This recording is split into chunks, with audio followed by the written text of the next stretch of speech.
2011, law student Lauren Giddings was only one test away from completing her dream and becoming a public defender. Even though she had a ton of studying still to do, she had taken off the first week in June to go to her sister's wedding where she was the maid of honor. Right before she left the wedding to go back to school, she joked with her family that she was going to be locking herself in the library and just studying 24/7 and that nobody should get in touch with her. But when she got back to campus, none of her classmates that she studied with saw her at the library. And in fact, when they didn't see her for a couple of days, they started reaching out to her and texting her and calling her to see if she was okay.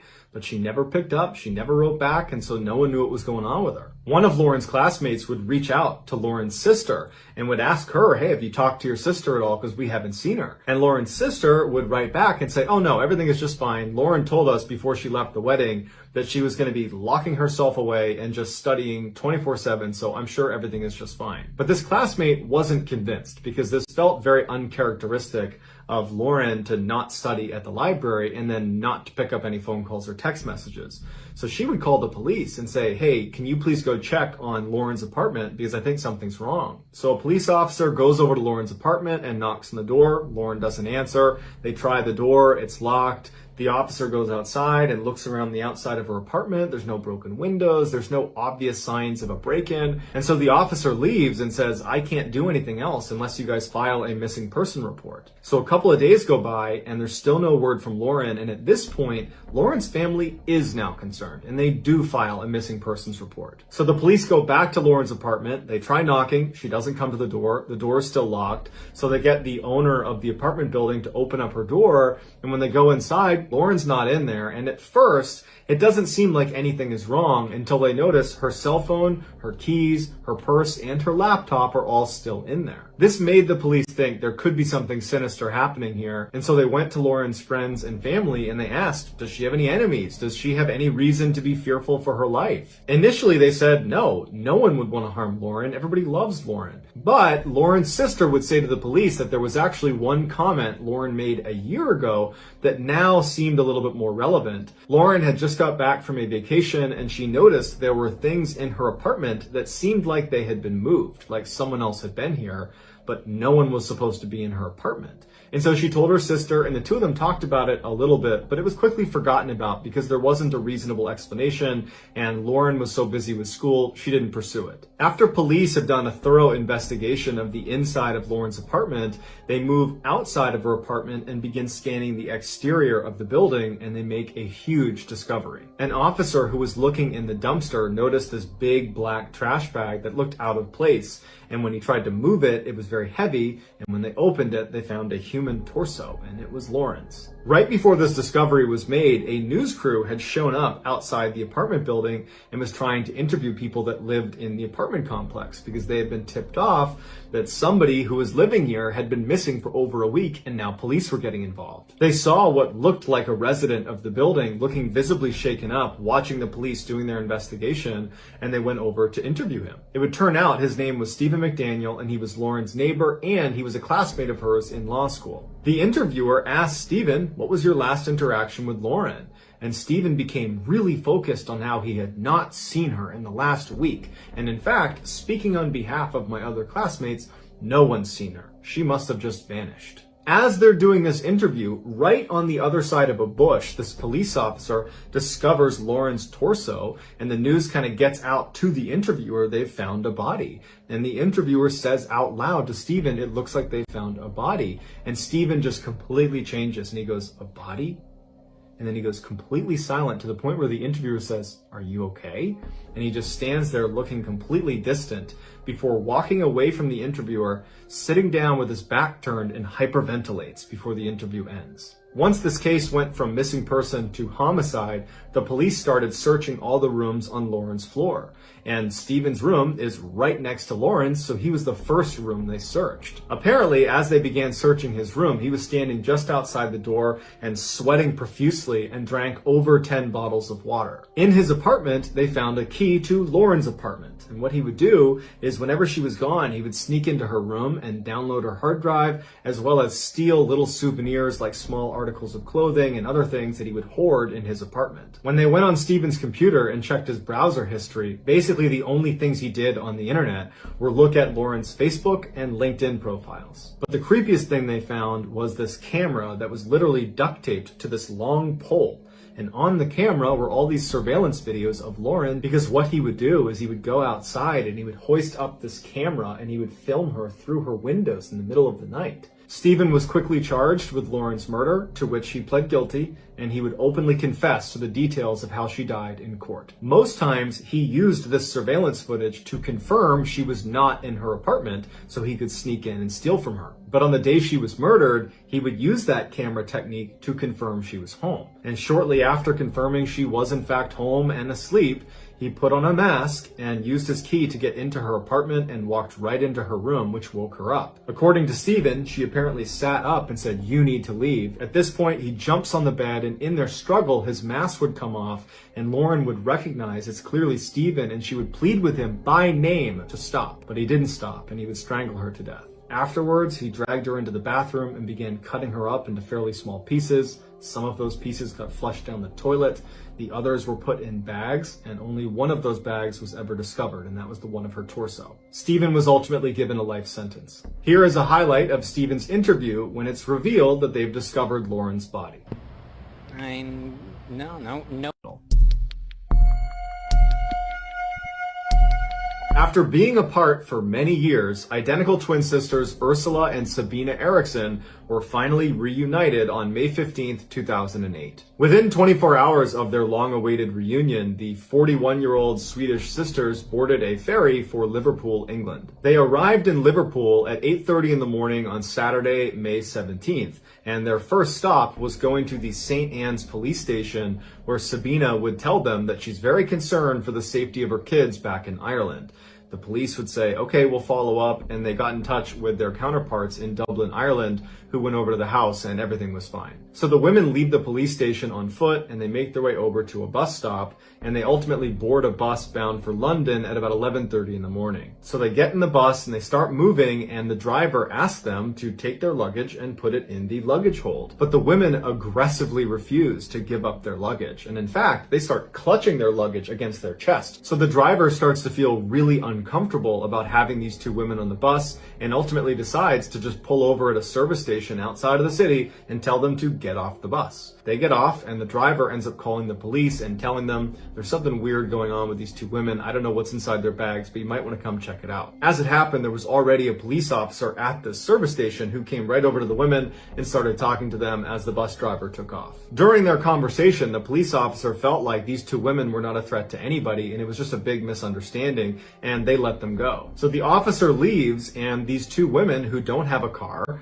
start walking down the highway on foot. Shortly thereafter, a security camera on the highway picks up the two women walking down the median of this very busy highway, and at some point they try to cross the street. And it's obvious as you're watching this video that they're not going to make it. There's so many cars. And immediately Sabina gets hit by a car. Now, Sabina was only grazed by the car, so she was okay, and she and her sister went back to the median of this highway. But enough motorists saw this happen that they called the police. And it just so happened that the responding patrol car that was in the area was being shadowed by a film crew that was filming for a TV show called Traffic Cops. So this patrol car shows up with cameras rolling, and they're able to get the sisters from the median over to the shoulder on the other side of the road. And they're talking to them like, what's going on? What are you doing here? And on camera, everything seems totally fine. Like, there is no major issues here. These women were just stranded and were making some bad decisions walking down a highway on foot. Then all of a sudden, Ursula turns away from the officers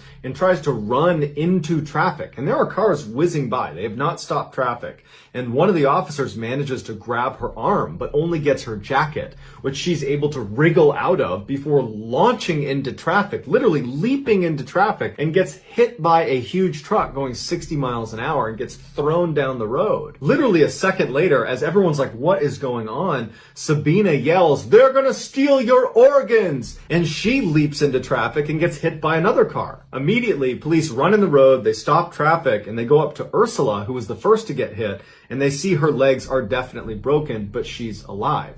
As for Sabina, she was totally unconscious and they didn't know if she was going to make it. When the paramedics finally show up, Ursula, who has the broken legs, fights to sit up, and they're trying to tell her, like, lay down, you're hurt, you have shattered legs, you're lucky to be alive, lay down.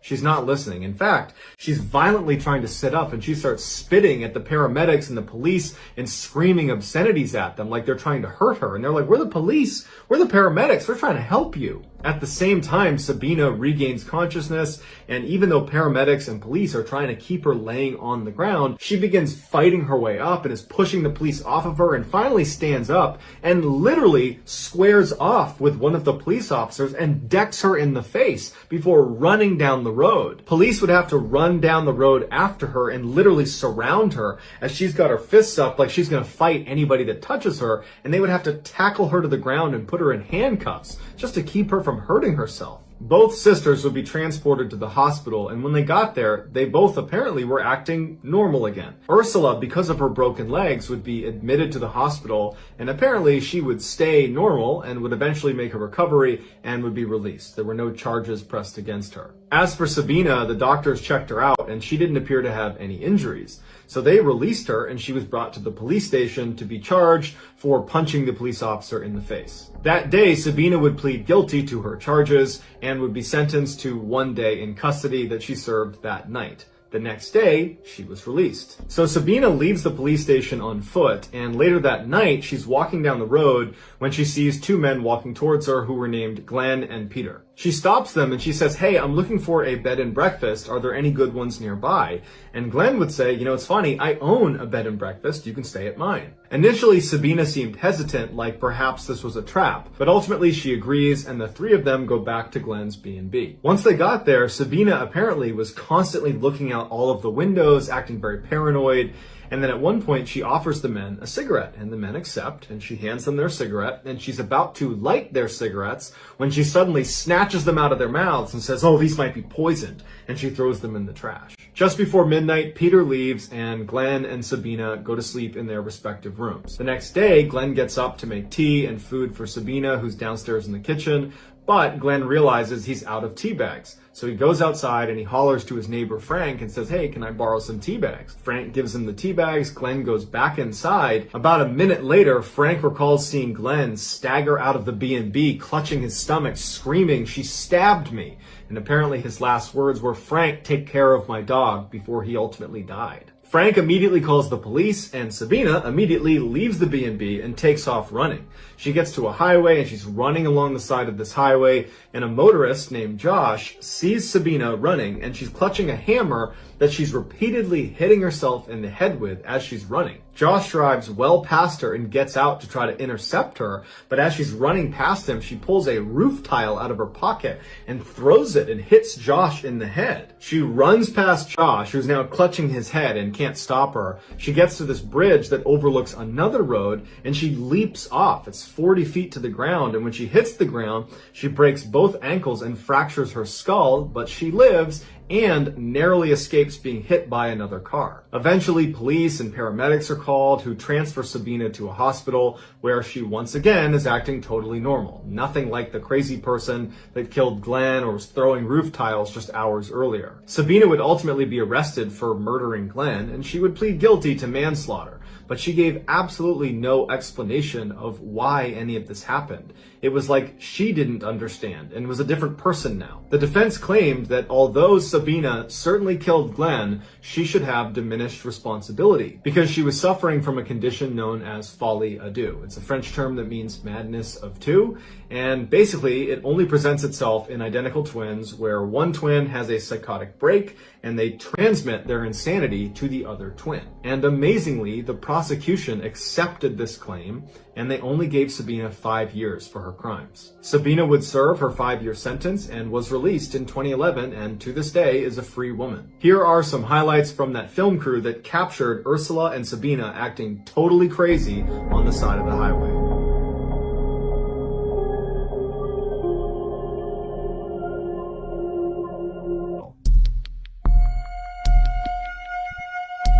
"52-year-old Fred Jablin watched with pride as his 3 children filed ahead of him into Temple Beth Ahaba's Friday evening service. The night, October 29th, 2004, was cloudy and cool. And in Richmond, the capital city of Virginia, the maples and oak trees were still decked out with red and gold fall foliage.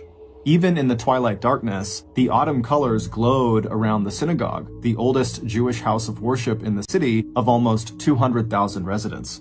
Just the sight of Beth Ahaba and the graceful columns that fronted the stone and brick building always made Fred feel better, a little less anxious and a little less worried. And every time he walked past the familiar plaque outside the temple and read the words, quote, "What doth the Lord require of thee? Justice, mercy, humility," Fred reminded himself that those three qualities had already helped him get through the worst years of his life. And he believed now that those same three qualities, justice, mercy, humility, would help guide him and his son and two daughters into a happier future. As the Jablons took their usual seats and exchanged quiet greetings with friends and acquaintances, Fred did what he always did. He made a point of reflecting on just how important religion, community, friendship, and the support of his colleagues at work were to his life and his family. And the power of gratitude was just one of the very hard lessons Fred had learned during the last 5 years, when the cracks in his marriage of almost 2 decades had become too deep to patch up. As a well-known and highly regarded college professor who had been one of the early pioneers in the field of organizational communication, Fred had truly believed 5 years ago, back in 1999, that he and his ex-wife, Piper Roundtree, could work together to resolve their differences. But that was before he had found out about his wife's affair with a local doctor. And while that affair was the tipping point for Fred's decision to file for divorce the next year, in March of 2001, that affair had really just been the final betrayal in a series of events that still had the power to shock him, even now, 2 years after he and Piper had officially ended their marriage. As Fred settled into his seat and prepared for the Shabbat, the service that would celebrate God's creation of the world and mark the beginning of a 24-hour period of rest and reflection, he thought how close he had come to losing his job and to losing the trust and respect of his neighbors and coworkers. In the terrible lead-up to the divorce, Piper's behavior had become more and more erratic. The medications she was taking for depression and attention deficit disorder did not seem to be enough to stabilize her moods or decrease her sense of anxiety or discontent. But it wasn't until Piper began calling police and reporting that Fred was physically abusing her and accusing him of trying to drug her that Fred had finally understood just how broken their relationship really was. By then, they had already tried marriage counseling, and Piper had moved out of their family house several times to stay with her best friend in Richmond. But even then, somehow Piper and Fred had still managed to limp along, despite the difficulty Piper had in holding a job, despite the fact that she had a law degree, and her increasing unreliability in caring for the kids, even after she chose to stay at home rather than work outside of the house. But then came the afternoon 4 years ago when police arrived at the University of Richmond, where Fred had a tenured teaching position. Earlier that day, Piper had gone to the Henrico County Magistrate's office and sworn out an arrest warrant and restraining order against her husband. Of course, it hadn't always been that way. Back when Fred, an up-and-coming professor, and Piper, a student in her final year, met back in 1981 at the University of Texas in Austin, they seemed to have exactly nothing in common. And when Fred, who was 8 years older than Piper, first met Piper through another professor, Fred did not even recognize her as one of the many students who had attended one of Fred's classes the year before. While 21-year-old Piper was one of 5 children from an old Texas family that had lived in Harlingen, a small town just 30 miles north of the Mexico border, 29-year-old Fred was one of 2 brothers who were born and raised in a mostly Jewish working-class neighborhood just 20 miles east of New York City. While Piper was hands down beautiful, with her dark hair and dark eyes and petite but athletic build, Fred was thin and balding and completely average-looking, except for the intelligent eyes and the playful grin that clued people in to his wry and entertaining sense of humor. And their outlook on the world turned out to be just as different as their appearances. Fred was a great believer in rational thinking, and where he viewed the world in terms of black and white and took great comfort in set routines, Piper was a free spirit who loved to paint and who would, over time, fill the couple's house with adopted and rescued animals, from birds to a pet ferret. But 2 years after their first meeting, Fred and Piper were married, and over the next 6 years, Piper would eventually get her law degree, cycle in and out of 2 jobs, and then give birth to their oldest child, their daughter Jocelyn. Their son Paxton would arrive 3 years later, and their youngest, Callie, would arrive 3 years after that. And for a long time, it seemed like Fred and Piper's differences actually brought out the best in each of them. Fred became less rigid in his thinking, and Piper seemed to blossom in the light of Fred's affection and devotion to her and the children. But over time, the charm of their opposite personalities seemed to wear very thin. Fred was never a big fan of Piper's family and took to skipping Piper's family reunions. For her part, Piper didn't really connect with Fred's family either, and when his parents died, she opted not to go to either of their funerals. But when Fred got the job offer from the University of Richmond, which came with a $30,000 a year bump in pay, both Piper and Fred agreed that, financially at least, the move from Texas to Virginia made all kinds of sense for their family.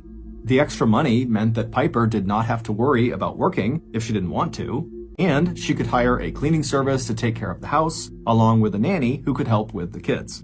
And at first, Fred was sure that the move had given all of them a fresh start. But by 1995, 12 years after they had gotten married, and just 1 year after their move from Texas to Virginia, Fred and Piper were seeing a marriage counselor. Piper was just not able to pass the Virginia bar exam. That's the test that would have allowed her to practice law in Virginia. And even though she had been reluctant to leave her close-knit family in Texas, Piper was not prepared for just how much she missed her mother and siblings. Particularly her older sister Tina, who had always been available to help babysit the kids and to take Piper's side in any of the complaints Piper had about Fred. Prone to postpartum depression, the arrival of the Roundtree Jablon's third baby a year after the move to Virginia seemed to send Piper into a tailspin. But even therapy, both marriage counseling and private therapy with a psychiatrist, did not stop Piper from racking up nearly $52,000 in credit card debt any more than it would reverse the couple's slide into divorce a few years later. But still, nothing in those rocky years could have prepared Fred for that afternoon when Piper had orchestrated his arrest on that charge of domestic violence. Even now, sitting inside the place of worship he had returned to after the divorce, Fred could feel the shame and stunned surprise he felt as he left his office under police escort, hearing the whispers of students and seeing the shock on the faces of his colleagues. But maybe that was exactly what Fred had needed in order to accept that he and his children were probably better off without Piper. So, immediately after being released from the police station that day, Fred had obeyed the terms of the restraining order and kept his distance from Piper by moving into a motel not far from Richmond University, but he also wasted no time in hiring an attorney, and 1 month later, Fred appeared in juvenile court and argued successfully that the Roundtree Jablon children were not safe with Piper. And when the judge examined the evidence of Piper's erratic behavior, the times when she had simply forgotten to pick the children up from school or other activities, and the complete lack of evidence that Piper was a victim of domestic violence, the judge granted Fred temporary custody of Jocelyn, Paxton, and Callie. Until that moment, Fred had believed that the love he and Piper shared for their 3 kids might be enough of a foundation for them to have a civil divorce. Instead, the children became the battlefield for a bitter custody fight.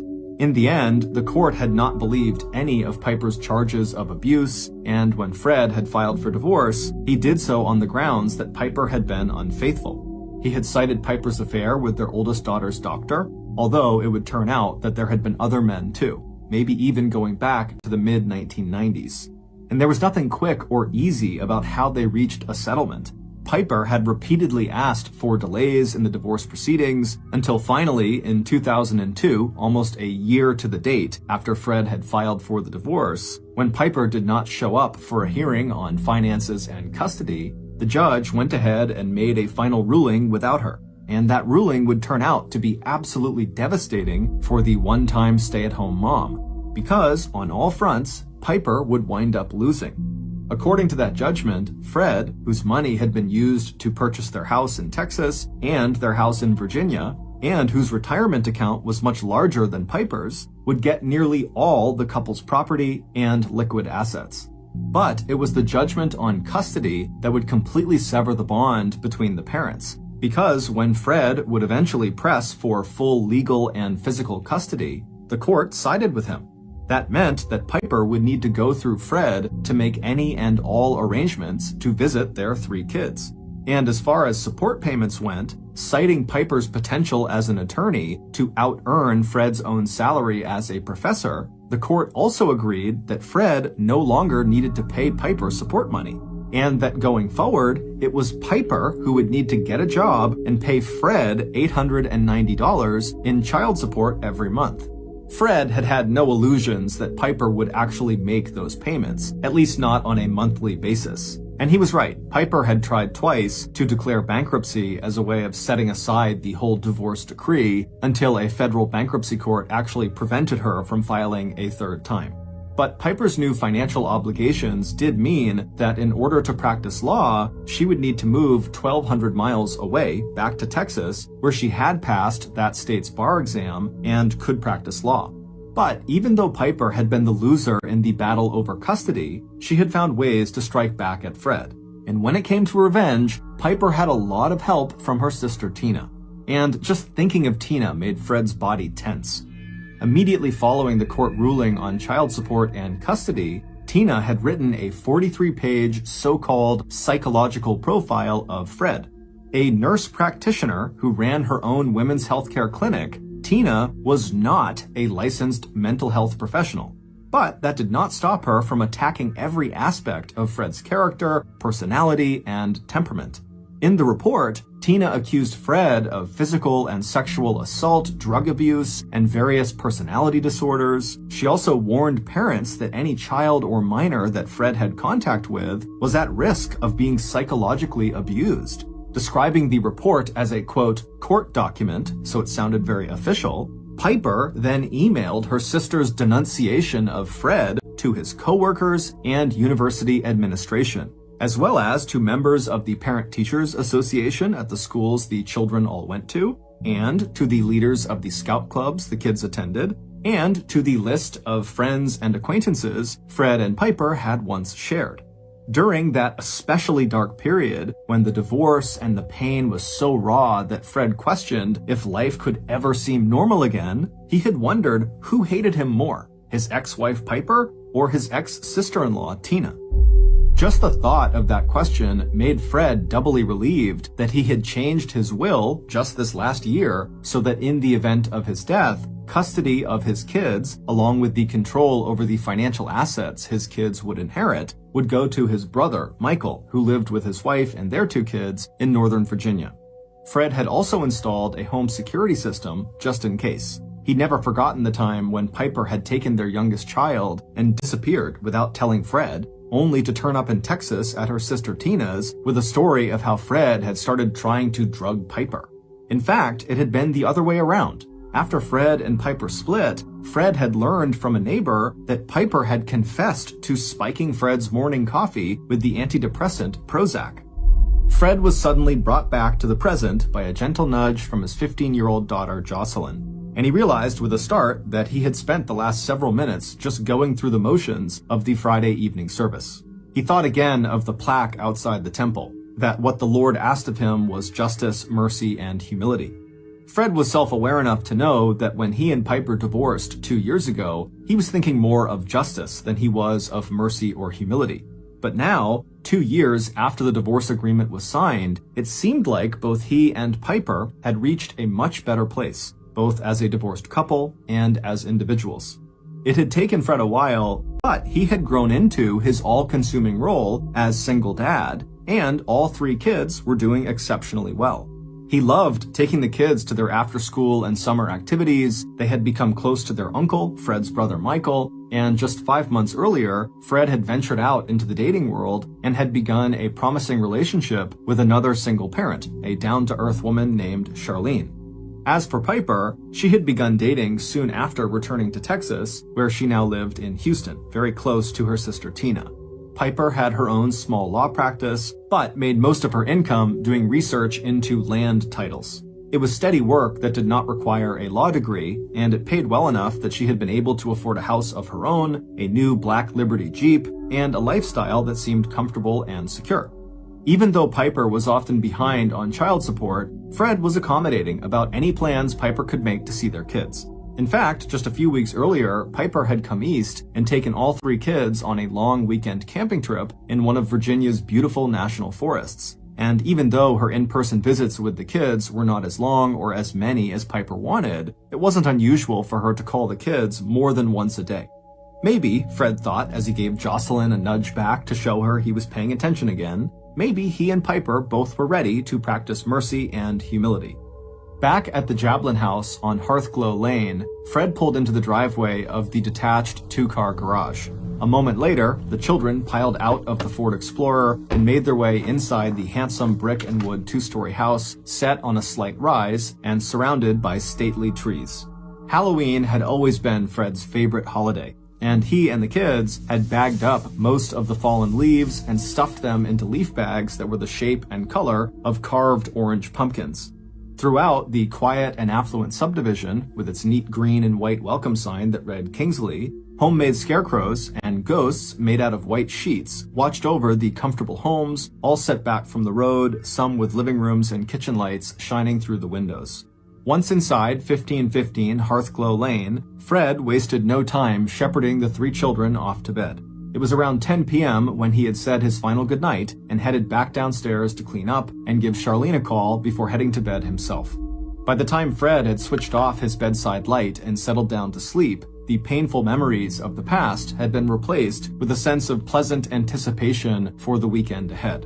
Tomorrow was Saturday, and while the children slept in, Fred would enjoy his coffee and newspaper, and after that, all 4 of them would have a busy day, going to the annual neighborhood pumpkin festival, spending time together and with friends, and putting the finishing touches on their costumes. And on Sunday, they would all enjoy the kind of safe scares that came with going door to door trick-or-treating. At 6:37 a.m. the next morning, Fred Jablin's next-door neighbors awoke from a deep sleep to the sudden sound of 3 gunshots. Getting out of bed and stepping to the open window, former Marine Bob McCardle pushed aside the curtain and saw a shadowy figure running across his front yard and then disappearing into neighboring house lots. While dogs began barking and other neighbors were wondering if a car had backfired or if a hunter was shooting ducks down on Tuckahoe Creek, Bob immediately picked up the phone and called 911. Within minutes of the call, 3 officers from Henrico County Police Department were climbing out of the patrol car in front of the McCardle home. Spreading out across the lawns of Hearthglow Lane, they used flashlights to search in the darkness for the source of the disturbance. But after 20 minutes, the officers reported back to Bob that they had not found anything suspicious. Bob told them that once it was light, he and his wife would take their dog out for a walk, and if they saw anything that could explain the shots, they would follow up with another call to police. 25 minutes later, it was Doreen McCardle who called 911. Trying her best to keep the panic out of her voice, she explained to dispatch that she, her husband Bob, and their dog were now standing outside of their neighbor's house at 1515 Hearthglow Lane, and Bob had just discovered the body of Fred Jablin.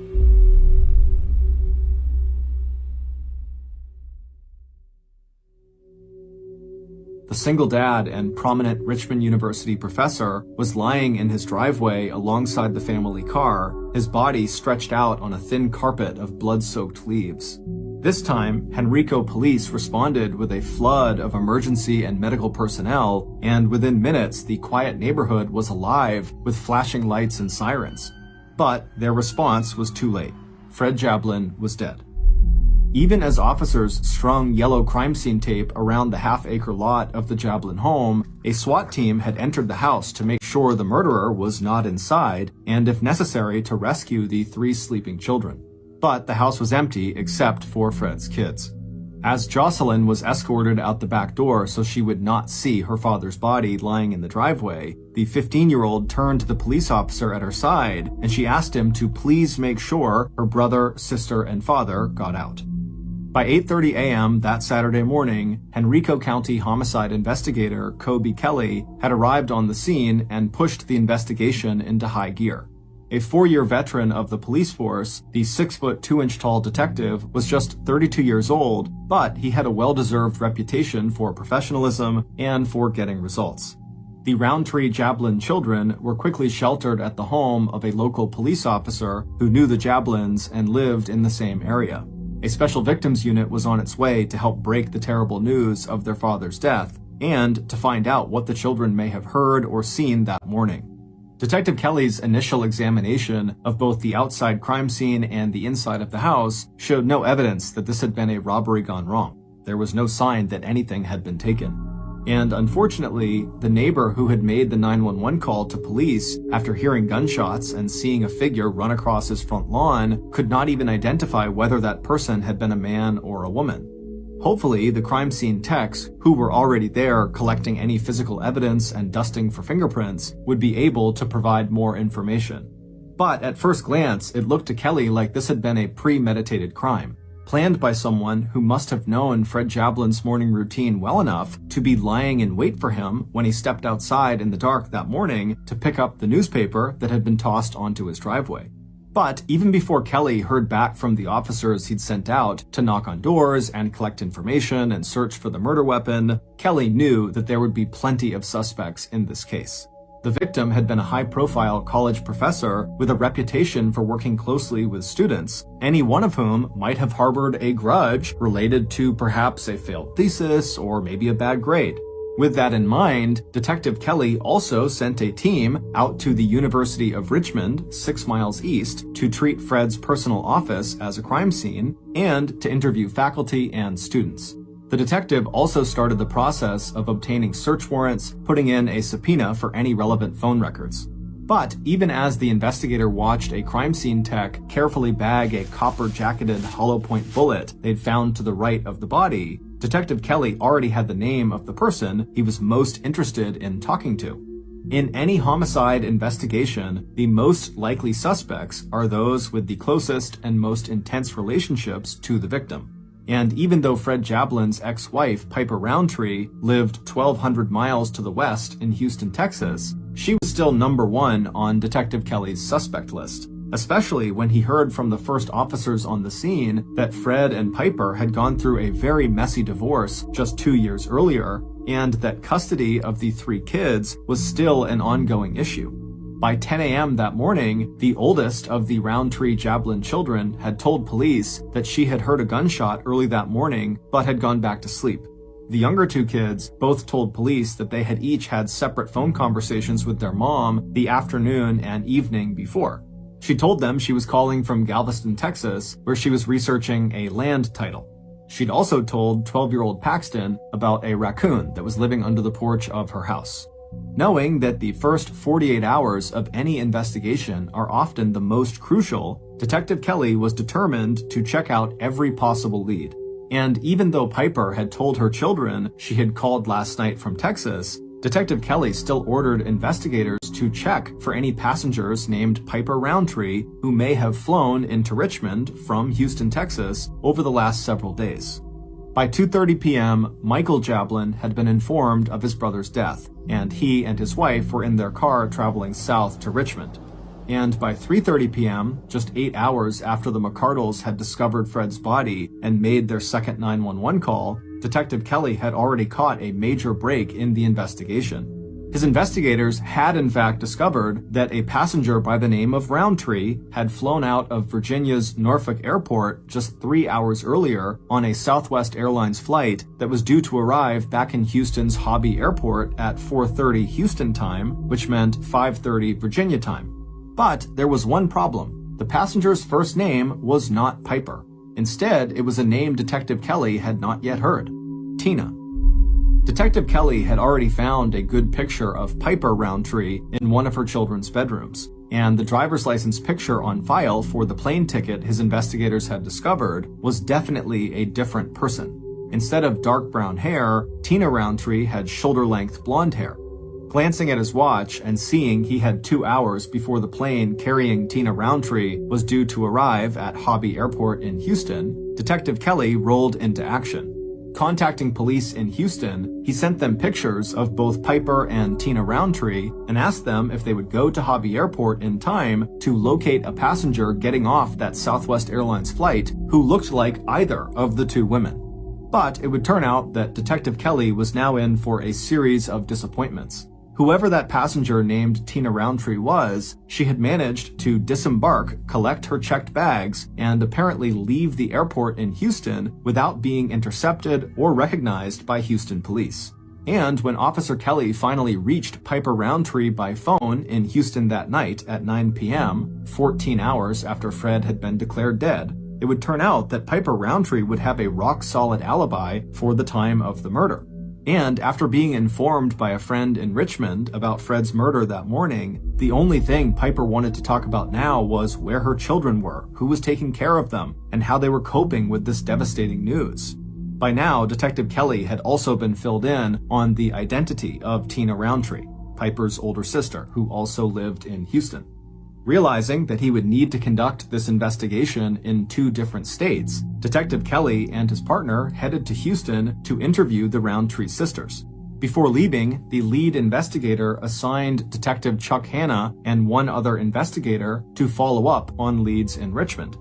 At Detective Kelly's first official interview with Piper on Sunday, October 31st, Fred's ex-wife denied any involvement in Fred's murder. And not only would a friend of hers, who was also a lawyer, place Piper in his office before that Southwest flight ever arrived back in Houston on Saturday, October 30th, the day Fred was killed, Piper would also be able to locate someone who could provide further confirmation of her alibi, a stranger who had seen her at a local bar in Houston on Friday night, when the passenger flying under the name Tina Roundtree had already landed 1,200 miles away in Richmond, Virginia. As for Piper's sister, Tina Roundtree, where Piper had reacted to the news of Fred's death by wanting to talk about when she could see her kids again, Tina had reacted to the news by being aggressive in her criticism of Fred. She held nothing back when it came to listing his faults as a father, a husband, and a human being. But even though the hatred Tina expressed was strong enough to constitute a possible motive for Fred's murder, Tina, who had been seen at her health clinic over the weekend, also had an alibi for the Friday night before Fred's murder and the Saturday morning when he was found dead by his neighbors. And both sisters pointed to alternative suspects that were much closer to 1515 Hearthglow Lane than Texas was. First on that list was Michael Jablin, the brother who stood to gain control of Fred's financial assets. And what about Fred's latest love interest? Had police interviewed Charlene yet? And finally, without providing any names, Piper also hinted darkly at enemies Fred had within the University of Richmond. And when Virginia investigators dug deeper into the money trail behind the passenger tickets belonging to the still unidentified person who traveled under the name Tina Roundtree, the case only got more confusing. The airplane tickets had been purchased by Piper's former boyfriend on a credit card he said he hadn't used in weeks and had assumed was lost. And when investigators in Richmond found a reservation under the name Tina Roundtree at a motel in Richmond for the night before Fred's murder, the name of the person who actually checked into that room showed up in the motel records as Geraldine Smith. And drifting in the background behind the Roundtree sisters, there was Tina's on-again, off-again boyfriend who had recently taken Piper off to a shooting range for some target practice. Meanwhile, both Piper and her sister Tina started ducking out on any more interviews with law enforcement. Instead, the two sisters checked into the expensive and stylish Houstonian Hotel in central Houston. The only thing Piper seemed to care about now was arranging a court hearing in Virginia to get custody of her 3 kids. And Tina, who had appointed herself as Piper's guardian and champion, was there to support Piper and keep the press and police at bay. So despite a promising start, 3 days after the Virginia police had arrived in Houston, Texas, progress into Fred Jablin's murder came to a stuttering halt. And even though detectives in Richmond had turned up some promising evidence, What police needed was someone who could positively identify the airline passenger who went by the name Tina Roundtree and then place that person in Richmond at the time of Fred's murder. And on Wednesday, November 3rd, 5 days after Fred Jablin was killed, police finally got the tip they needed to break the case. Based on an interview with a Southwest Airlines ticketing agent and the deconstruction of hundreds of cell phone calls placed during the days before and after Fred Jablin's death, here is a reconstruction of what happened outside of 1515 Hearthglow Lane on the morning of Saturday, October 30th, 2004. Anyone who knew Frederick Mark Jablin also knew he was a man who enjoyed his routines, especially after all the disruptions of the last 2 years. He found new meaning in simple pleasures, like getting up at the same time every morning, retrieving his newspaper from the side driveway, then enjoying a freshly brewed pot of coffee in his quiet kitchen. And on this Saturday, when Fred stepped outside dressed in his navy blue sweatpants, sweatshirt, and robe, he also enjoyed knowing that he and the kids could spend the day together, getting ready for Halloween. When he and Piper were together, it had been Fred who took the family pictures, even though it meant that he himself was rarely in any of them. This year, he would make sure to have his neighbors take pictures of him and the 3 kids. It had been a long haul getting through the divorce, but despite the painful memories that had preoccupied him last night during the Friday evening service at Temple Beth Ahaba, the fact was that Fred felt pretty good about his life and about his kids. He and Piper might not see eye to eye, and Fred doubted he'd ever fully trust his ex-wife again, but he knew she loved their kids as deeply as he did. As Fred headed slowly for the driveway, he could see the tall trees that ringed the big backyard and feel the chill air on his face and ankles. This time tomorrow, daylight savings time would come to an end and clocks would have been set back an hour. Instead of darkness, he'd be watching the sun rise. Still, he liked this feeling of being all alone, the only person awake and outside. Except that Fred was not alone. Standing quietly in the shadow on the far side of the garage, Fred's killer had felt their pulse quicken at the sound of the back door opening and then closing softly behind Fred. Now, the killer heard the slight rustle of leaves as Fred turned right out of the back kitchen door and began walking towards the open space between the house and the garage, which was set back even farther from the street than the house was. The newspaper lay neatly folded on the far side of the black Ford Explorer that was parked near the top of the driveway. The killer knew Fred would walk between the garage doors and around the front bumper of the vehicle to retrieve the paper, and when Fred did exactly that, the killer would be ready. Now adjusting their blue latex gloves, the killer took a slow, deliberate breath. The killer assumed the children were asleep in the house, but even if they were awake, or if they woke up, and even came down the stairs or looked out the bedroom windows, they wouldn't see anything. The killer would be gone, and Fred's body would be hidden from view by the big black car in the driveway. A moment later, the sound of rustling leaves gave way to the sound of slippers on pavement. But as Fred rounded the front bumper of his Ford Explorer, the garage doors on his left and the children's basketball hoop on the other side of the driveway facing him, he paused for a second before making another quarter turn to his right to scan the ground for the folded newspaper. At that moment, Fred's killer stepped out of their hiding place on the far side of the garage. This shot would not be fired at point-blank range, or even close enough to leave any gunpowder residue on Fred's sweatshirt or robe, but the killer would still hit their target. A moment later, as Fred straightened and began to turn back towards whatever he had just seen out of the corner of his eye, his killer pulled the trigger of the .38 caliber revolver loaded with its copper-jacketed hollow-point bullets. And as the sound of the shots died away, the killer watched as Fred crumpled to the ground. Reaching the pavement, Fred's body rolled so he lay face down but still partly on his side, his glasses landing a foot or so away from his face, his knees drawn up slightly towards his chest. Although neighbors would report hearing 3 gunshots, only 2 bullets hit their mark. The second shot entered the soft tissue of Fred's right arm back to front, the bullet traveling downward and missing any vital tissue. That was the bullet that would be recovered at the crime scene in just a few hours. It was the first shot that proved fatal. That type of bullet, designed to mushroom out upon impact so it did maximum internal damage, had entered from the back, striking Fred in the lower right side before ripping upward through his spleen, kidney, liver, diaphragm, and aorta, the main artery carrying blood away from the heart. By the time the first dogs in the neighborhood had started to bark, the killer was running across the neighbor's front lawn towards the darker shade of the trees that bordered each house lot. The medical examiner who would later perform the autopsy on Fred's body could not rule out the possibility that if Fred had been found immediately after that first 911 call at around 6:37 a.m., he might have survived his injuries. Still, the first medics on the scene an hour later had done everything they could. Despite not finding a pulse, they still turned Fred onto his back and cut away his shirt to inject heart-stimulating drugs and to perform CPR, but they were too late. Sometime between that first 911 call and the second 911 call more than an hour later, Fred had died of organ failure and massive internal bleeding. By the time police had covered Fred's body with a white sheet and escorted his terrified children out of the house, Fred's killer was already on the road, making the 2-hour drive south to Virginia's Norfolk International Airport. After returning their rented maroon minivan, Fred's killer made their way to the ticketing agent at Southwest Airlines. At 8:29 a.m., 2 hours after murdering Fred, the killer booked a flight first to Baltimore, 200 miles north, and then on from Baltimore to Houston, Texas.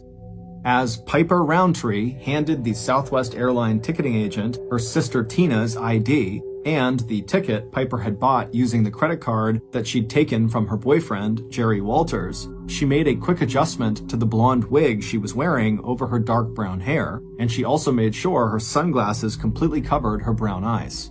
A few minutes later, when Piper sat down in the waiting area until it was time to board her 12:30 a.m. flight back to Houston, she pulled out her cell phone and scrolled through the long list of calls she had made since arriving in Richmond 2 days earlier, on Thursday, October 28th. She was smart to have asked the receptionist at the motel in Richmond to change her name in the register from Tina Roundtree to Geraldine Smith, just one more way to throw police off her trail. And when the police did come to question her, she could honestly tell them that things with Fred were so much better now than they had been 2 years ago. But for Piper, her camping vacation earlier in the month with the kids had finally shown her that getting along better with Fred still wasn't enough. The person her children really needed wasn't their father, it was her, their mother. And soon enough, they would have her, and only her. As Piper tucked Tina's driver's license back inside her wallet, Piper looked closely at the small picture of her sister. Tina was a little taller and heavier, her hair was blonde and her eyes were a bright blue, but when Piper wore the wig and dark glasses, all people saw were the similarities in the sisters' faces and expressions and that wide Roundtree smile. But it would turn out that Piper's disguise, like her alibi, was not quite as good as she thought it was. 5 days after Piper Roundtree killed the father of her 3 kids, Detective Kelly from Virginia knew that in order to solve this murder investigation, he needed to get a positive ID on Southwest Airlines passenger Tina Roundtree. So, on the afternoon of Wednesday, November 3rd, the same day that hundreds of people were attending Fred Jablin's funeral service back in Richmond, the investigator made one more trip back to Hobby Airport in Houston. He tracked down the name of the Southwest airline agent who had checked Tina Roundtree's ticket and luggage on her flight from Houston out to Richmond 1 week earlier on Thursday, October 28th. When he met Kathy Molly, the big detective from Virginia showed her Tina Roundtree's airline ticket and asked Kathy if she could remember anything about the passenger. A moment later, Kathy handed the ticket back with a friendly smile. "Yeah, I remember," she told the investigator. Kathy went on to say that the passenger was a very attractive woman, nicely dressed, but there was something else Kathy remembered too. The passenger was obviously wearing a blonde wig, and along with her suitcase, she was carrying a gun. And when Detective Kelly showed Kathy the pictures he now carried with him everywhere, one of Tina Roundtree and one of Piper Roundtree, Kathy didn't even hesitate before tapping the photo of Piper. "That's her," Kathy said. "That's the woman who checked the gun." On Monday, November 8th, 2004, 10 days after Fred was shot to death outside of his home on Hearthglow Lane, Henrico County Police charged his ex-wife, Piper Roundtree, with first-degree murder. Piper was arrested shortly after leaving a custody hearing in Virginia, at which Piper asked the court to grant her, and not Fred's brother Michael, custody of the 3 Roundtree Jablin children.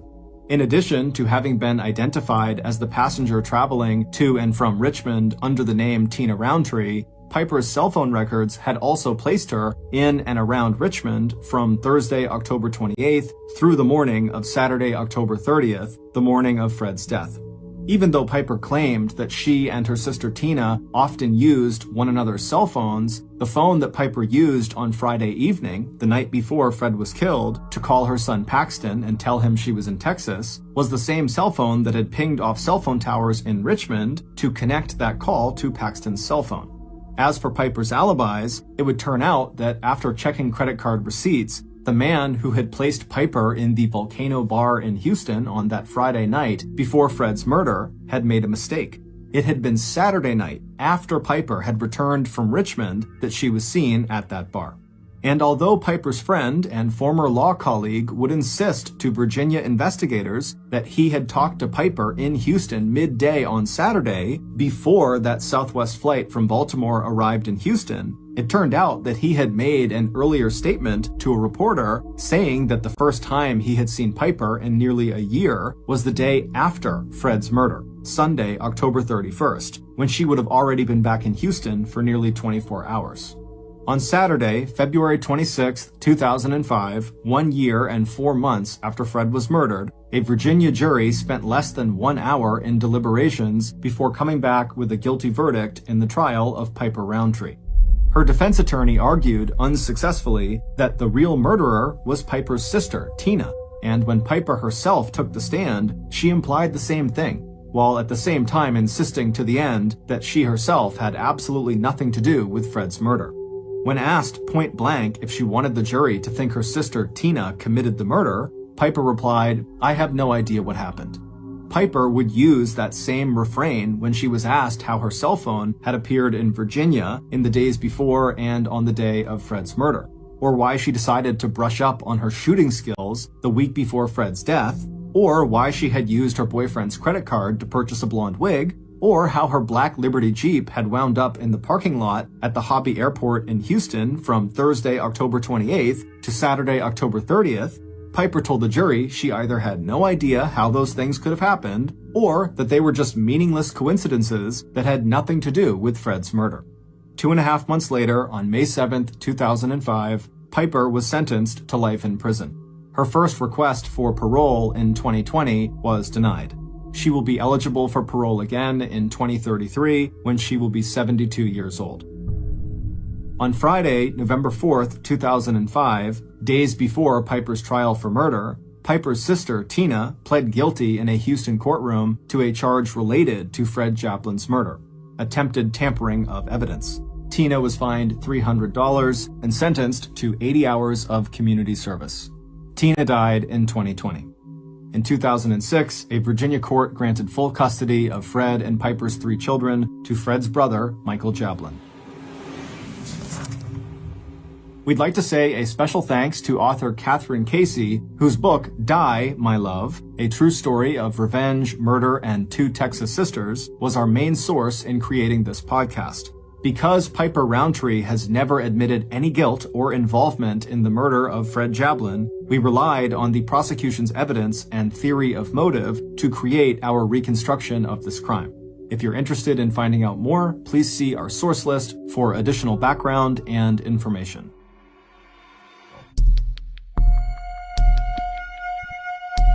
Anna Malaya was born November 4th, 1983, to very poor and alcoholic parents in the Ukraine. In the winter of 1986, when Oksana was only 3 years old, in a drunken stupor, her parents forgot about her outside in the cold of winter. And because she was locked out, instinctively she crawled towards the nearest source of warmth, which was the family's kennel where a whole bunch of dogs were sleeping. And incredibly, once she crawled inside of this kennel, not only did the dogs allow her to sleep there that night, but they kind of embraced her as one of their own. The next day, Oksana did not go back in the house, and her parents seemingly did not notice her absence. And over the next 5 years, Oksana would stay with this family of dogs, essentially living like she was part of their pack, which meant over those 5 very formative years from ages 3 to 8 years old, Oksana had almost no interaction with humans. Oksana rapidly learned how to behave like a dog and began only walking on all fours. She would bark instead of try to speak, and she would eat raw meat. By the early 90s, Oksana no longer identified as a human. She identified as a dog. And it was in the early 90s when a passerby happened to see Oksana running around on all fours in the back of her house in the woods,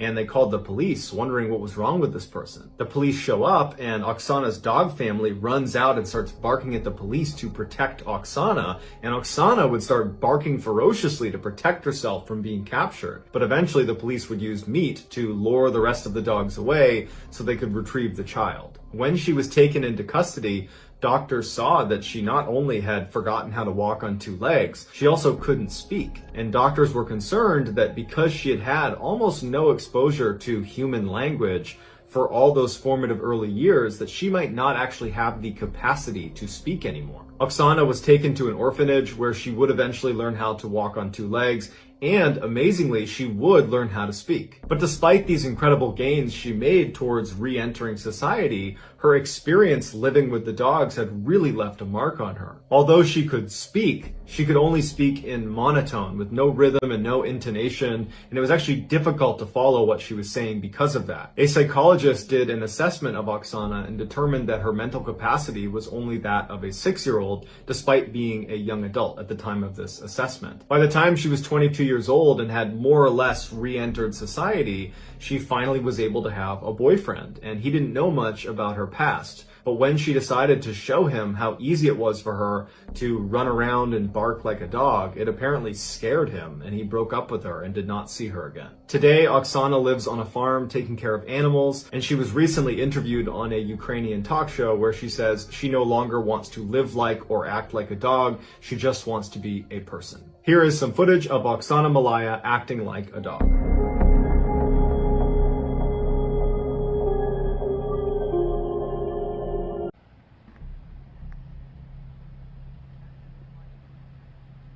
So that's going to do it, guys. Let me know what you thought of these 3 stories in the comments, and I will pin the best comment at the top of the comments section. If you enjoyed today's story and you haven't done this already, please ask the like button if you can borrow their car and then return it to them with the gas gauge on empty. Also, please subscribe to this channel and turn on all notifications so you don't miss any of our weekly uploads. If you want to get in touch with me, you can direct message me on Instagram or on Twitter. My username on both platforms is the same. It's just JohnBallen416. I also have a ton of content over on TikTok, where my username is MrBallen. If you have a story suggestion, please submit it to our subreddit just called MrBallen. It's linked in the description below. So whether I see you on Instagram, Twitter, TikTok, Reddit, YouTube, some combination, just know that I really appreciate your support. And until next time, guys, that's going to do it.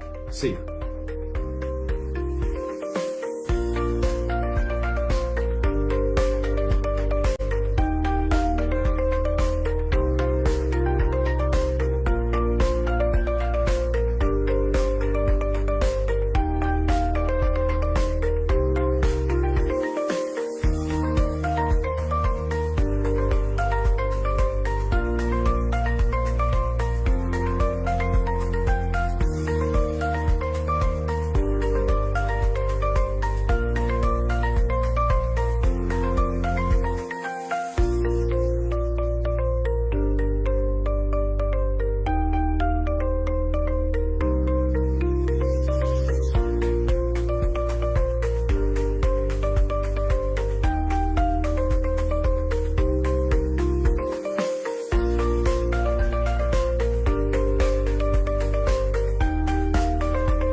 Fan of the strange, dark, and mysterious? If you are, then you're in luck, because our very popular Strange, Dark, and Mysterious podcast, called the MrBallen Podcast, is no longer exclusively on Amazon Music. It is now available on all podcast platforms, and it's free. So, if you haven't listened to the MrBallen podcast since it went exclusive in 2022 with Amazon, well, buckle up, because now there's over 200 episodes on this show, and many of them have never been told on YouTube. They are only available on the podcast, and you got all of them right now to go binge. You can find those special podcast exclusive episodes just by looking for the words podcast exclusive in the individual episode title. So again, the chart-topping, highly popular MrBallen podcast is once again available on all podcast platforms, and it's free. To listen, just search for the MrBallen podcast on Amazon Music or wherever else you listen to your podcasts, and then give the show a follow and start listening. Also, if you're one of the amazing people who continued listening to the MrBallen podcast on Amazon Music when it went exclusive, well, don't give up your subscription just yet, because there are still major perks for people listening to the show on Amazon Music. With your Prime membership, you can listen to brand new episodes of the MrBallen podcast 30 days earlier and ad-free on Amazon Music. But again, the show is available on all podcast platforms and it's free, so go enjoy. So that's going to do it. If you got something out of today's story, be sure to check out our podcast called the MrBallen Podcast, where we have literally hundreds more stories, a lot like this one, but many of those stories are only available on the podcast. Again, it's called the MrBallen Podcast, and you can listen to it on Amazon Music or wherever else you get your podcasts. Thank you so much. Until next time, see ya. Wait, don't go anywhere. If you're looking for more strange, dark, and mysterious videos, click here.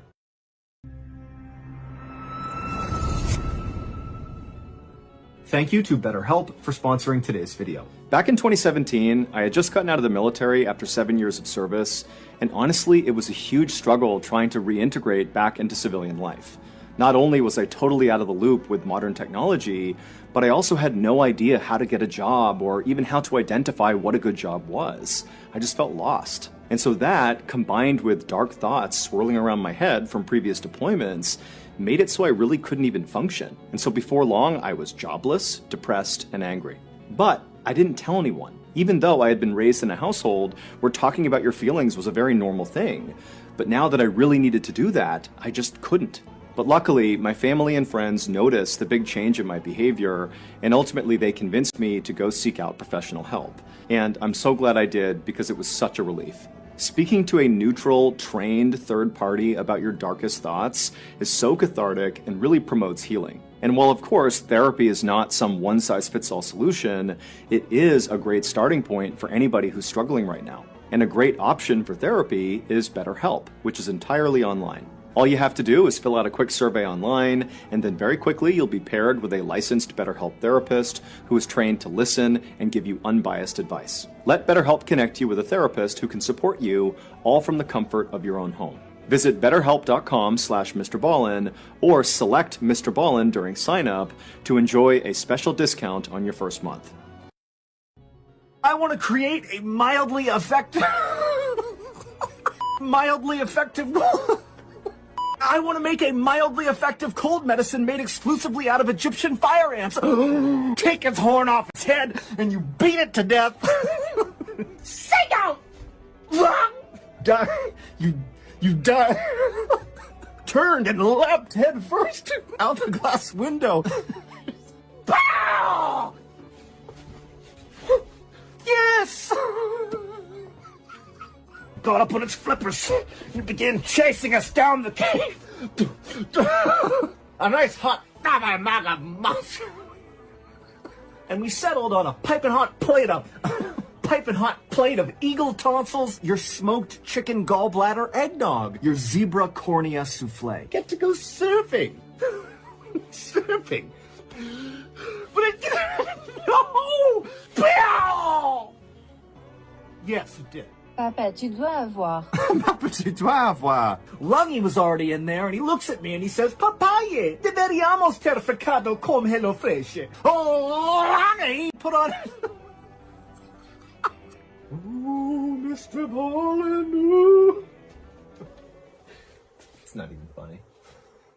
If you're wondering why I just shared a whole slew of me just butchering my various intros and different parts of strange, dark, and mysterious videos, well, it's because you all asked for it. Last month, in our first ever MrBallen newsletter, we posed a question. We said, what do you want me to share with you the most? And overwhelmingly, what you all wanted to see was a compilation of bloopers. And you don't want to miss the next newsletter because maybe there's something else you want to see, and that newsletter might give you a chance to actually see that thing happening. And also, remember, the newsletter encompasses basically everything we're up to, both things that are coming up in the future, things that you might have missed, what we're doing now. And it's designed to be really easy to consume. It's very visual. It's not all text. Like, it's very beautiful. It's an incredibly good newsletter. And so to sign up, all you got to do is go to ballenstudios.com and input your email, and boom, you're signed up. Also, you can just click the link in the description below. That will also get you signed up for the newsletter.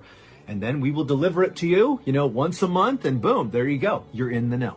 So thank you to all the people who have already signed up.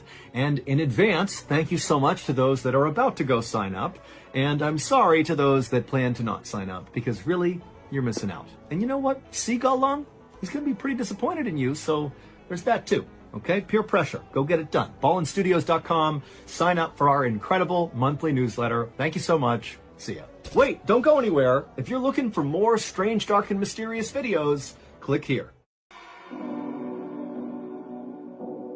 Thank you for listening to the MrBallen podcast. If you got something out of this episode and you haven't done this already, when the 5-star review button comes into your store at the mall, only pretend to validate their parking ticket when they hand it to you. Also, please subscribe to the MrBallen podcast on Amazon Music, because starting November 1st of this year, 2022, our podcast is only going to be available on Amazon Music.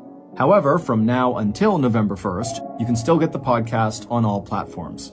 This podcast airs every Monday and Thursday morning, but in the meantime, you can always watch one of the hundreds of stories we have posted on our main YouTube channel, which is just called MrBallen. We now have a registered 501c3 charitable organization called the MrBallen Foundation that makes it as easy as possible for you to join me, my family, and my team in supporting those whose lives have been most impacted by violent and heinous crimes. Monthly donors to the MrBallen Foundation Honor Them Society will receive free gifts and exclusive invites to special live events. But the real reward is helping to create a new ending to the story for victims of violent crime. Go to mrballen.foundation and click Get Involved to join the Honor Them Society today.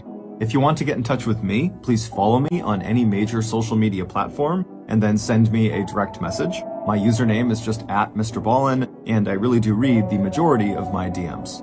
Lastly, we have some really cool merchandise, so